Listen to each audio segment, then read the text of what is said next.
Alright, hello everybody, welcome back first off. Today I'm going to be reviewing my new phone that I got fairly recently. I got it around a couple months ago. So in this episode we won't be going over software side very much.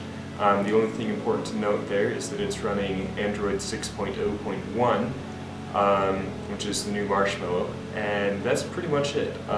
It's running the stock default Google Android experience, which is one I really like. And other than that, we're not going to touch that again, except for one part later on, and that'll be pretty brief. So, here we go. First up, the first thing I'd like to say, other than the Android stuff, is for this I'm going to be reviewing it and talking more about the experience and the performance, because I feel that this isn't a desktop computer and we shouldn't hold it to the same standards that faster is always better. It's better to have a better experience here than to just have the thing that can edit videos the fastest, because we're not really editing videos very much on our phones these days. So yeah, we'll start on the outside. The dimensions are 5.79 inches by 2.86 inches by 3.1 inches. And then I'm not going to give that in metric because I live in America, and America, not metric, or imperial, and yeah, stuff. Anyway, moving on, it's 4.8 ounces, ounces, which is lighter than the average, which is 5.3 ounces. So that's a good deal lighter. When you're comparing something lightweight like this, it's a fairly large percentage. Moving on from that, going around the outside, we have the power button, which is right here on the side, as well as a volume rocker right beneath it. So that's right there and right there, if you couldn't see that very well. Moving around the phone, on the top right here, you have a microphone.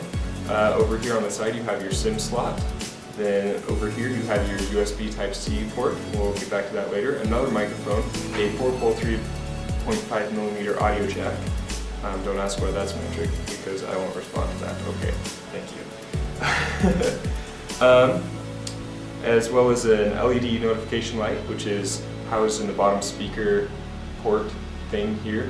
It has two speakers.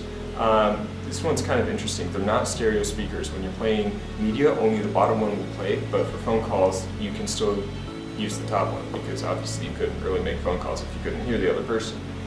So there's a speaker in both, but they don't both play audio, which is kind of strange, but oh well. Then right underneath the top speaker or earpiece, you have a proximity sensor and a light sensor. The proximity sensor, of course, is used to tell when you have it up to your head during a phone call, and the light sensor is used for the automatic brightness. Right next to that, on the top left corner here, you have your front-facing camera. It's 5 megapixels, yada yada yada, all that. It's nice, it works well. Then moving on to the back, you have a fingerprint sensor. I'll get back to that in a bit. Your 12.3 megapixel camera, and then you have your dual LED flash, and a laser autofocus. So the camera uses the laser autofocus as an assist. It doesn't use that primarily, or solely rather. And then the LEDs are actually, they have a CRI, or color rendering index, of 90, which gives it a nice warmer tone, which more accurately reflects like sunlight or natural lighting, as opposed to the harsher blues that you'll get from normal LED lights. So going back to the fingerprint sensor, yeah, this phone has screen pinning, which is a feature where you can go in and pin a screen, so you can, when you hit the power button, it instantly goes to that screen, skips your lock screen, and locks it in so only that one screen can be used. That's very helpful if someone wants to use your phone. You can pin the screen then, and then if they want to try to get to something else, it'll still require the passcode. Or if you just want to have your music right there ready, so if you want to skip a song on Pandora or something like that, you just hit the button and it's right there for you to change the song or whatever. I have not used that on this because I don't need to, because you have a fingerprint sensor and it unlocks fairly instantly. It's quite wonderful. I really enjoyed that, how quick it is. If I had to guess it out of the speed, I would guess around 1/4 of a second. But that's not scientific by any means, and you probably shouldn't take my word on that one. So moving on, that's pretty sick Moving on from that, we have the USB Type-C adapter, which does support full 3 amp charging, which is absolutely wonderful, let me tell you. It charges faster, we'll just leave it at that, okay? It's a lot faster. So going away from that, it charges the battery, which the battery is a 2700 milliamp hour battery, which is a bit smaller than normal, than your average phone, but it works fine due to this only having a 1080p IPS display, which is not very power hungry. It's able to last all day. It also has, in addition to the screen that it has to power, it has a 6-core Snapdragon 808 processor, which, if you're not familiar with that one, it has 4 standard cores and then 2 power cores essentially. So the normal cores are the A53 cores, which only go up to 1.44 gigahertz, and then the power cores go up to 1.82, and those are the A57. I don't know if you really care about that, but the important thing about that is it will throttle. So the 4 cores will pretty much run steady the entire time, no throttling at all. The 2 power cores, after longer uses on intensive tasks like video editing on your phone or gaming even in some cases, it'll start throttling and you'll lose that initial performance that you had for the first couple minutes. Also, it comes with an Adreno 418 processor for the GPU. Not much to say there really. Then moving on, it has 2 gigs of LPDDR3 RAM, which is just the low power mobile version. And yeah, so that's great. This model comes with either 32 or 16 gigabytes of storage. This one has 62 because 16 just isn't enough anymore. It used to be fine, but now you just can't fit everything on. It has no expansion at all, no SD cards. That's fairly typical in the Nexus phones. It does have your micro SIM slot. I already mentioned that though. That is the only thing you can really put into the phone other than the charging cord and have it not get mad.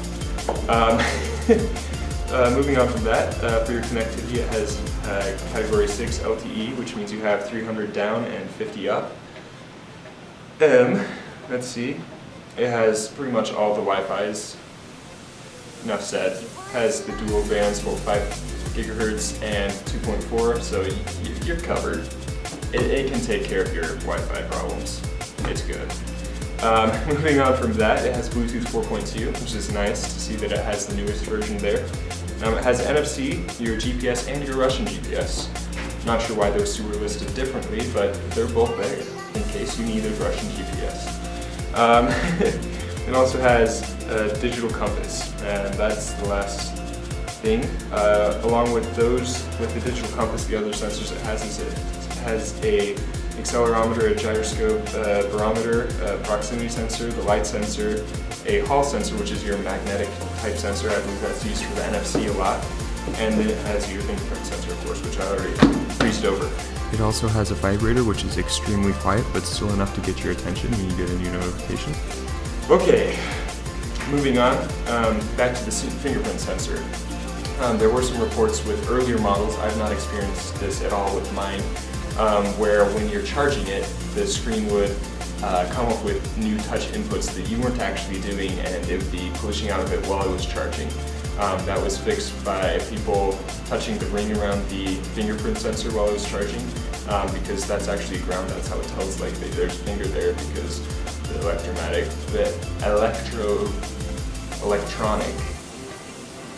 the resistance, basically, the electronic resistance. So yeah, but with the newer models that's not a problem at all. I haven't experienced any of that. I've spent plenty of time doing things on this while it's plugged in. So yeah, I'm glad to see that that got fixed fairly quickly, because I believe I got this maybe 4 months after it came out, and in that time they were able to find the problem, isolate it, fix it, all that great stuff. Okay, next important thing, connectivity-wise. The Nexus 5X along with the 6P are the only 2 phones at this moment that are able to support Project Fi. So, huge bonus there. I've actually used Project Fi with this because, why wouldn't I? would be kind of stupid not to, in my opinion, because you get all the coverage, plus your Wi-Fi, switching, all that cool stuff. And you only pay for what you use, which I really like, not paying for stuff I don't use. So, great there. Let's see. Okay, moving back to Marshmallow. So this features the newest iteration of the Android experience. And of course, with most Androids, you will have your cookie, which you can access by going into settings, tapping the Android version a bunch, then tapping the logo thing a bunch, and then holding it, and then it'll put you in a game. This one is very similar to the 5's Lollipop, except this one you can play with up to 6 players in absolute madness. Yeah, that was quite a sweet treat for me, no pun intended. But yeah, so moving on to the benchmarks real quick.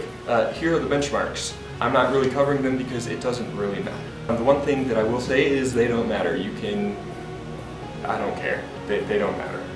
The important thing here, I moved from an Asus Zenfone 2, which had a 3D Mark score of around 20,000. This one has a score of around 15,000. That's a pretty big cut. That's a 25% performance cut, and I have not noticed it at all, because not all phones are built the same. Certain phones, especially Android phones that are not made by Google, like the Nexus lineup, will have their own reskins and different things that will affect performance differently, as well as different software that they have running that you can't turn off, like battery optimizers and things like that. So the raw performance that you get out of a benchmark it's synthetic. It's not actually the performance you'll get in real life. I've not had any problems whatsoever doing anything on this phone, even to intensive mobile gaming. It just doesn't compare to other systems. I'm sorry, it's not there yet. Maybe one day, but it doesn't really matter. The interface is quick and responds quickly. I haven't had any problems running Chrome, even with a million tabs open, because I never close them. Let's see. Oh yes. So for the Microsoft HTML5 fishbowl test, this is one that Asus bragged about for the Zenfone 2. I was able to run up to, I believe, nearly 750 fishes in the bowl on my Asus Zenfone 2 and have it still pinned at 60 FPS. On my Nexus, I got to 200 fish, and then it dropped down to about 8 FPS on 200. But in all honesty though, it made no effect on my browsing abilities or video viewing or anything. So take all the benchmarks you see with a grain of salt. That's kind of the moral of this story. It's been a real joy to use this phone. Yeah, I have no complaints. Honestly, no complaints. Actually, I do. On the screen, I have already gotten some scratches, which is unfortunate. Because this has the Corning Gorilla Glass 3, which is the newest iteration, again, with that. And you'd think it'd be a little more scratch resistant, but it's not. The scratches are very, very minor, and you can't see them if you've just been using it normally because your fingers will smudge up the screen a bit. But if you clean it off nice, you can see that there are a couple scratches in the middle of the phone. I believe that's because it's the phone sitting face down. You have to lip around the screen, and then the screen's set back a bit. So you'll have to lip the screen and then another lip on top. But as it sits flat, this screen will sag slightly, allowing the middle to get scratched up on your desk or something. So that is something to take into consideration. However, it does have a very nice bezel around the camera, and that combined with it being raised so it's never flat on the camera, it's always at an angle. I have not gotten any scratches on my camera, which is much better than what I had on the Asus. But anyway, I hope you enjoyed, hope you learned something. That's really it. There's nothing left here, guys. You can go away now. In fact, I'm leaving. Actually, I need my phone still. But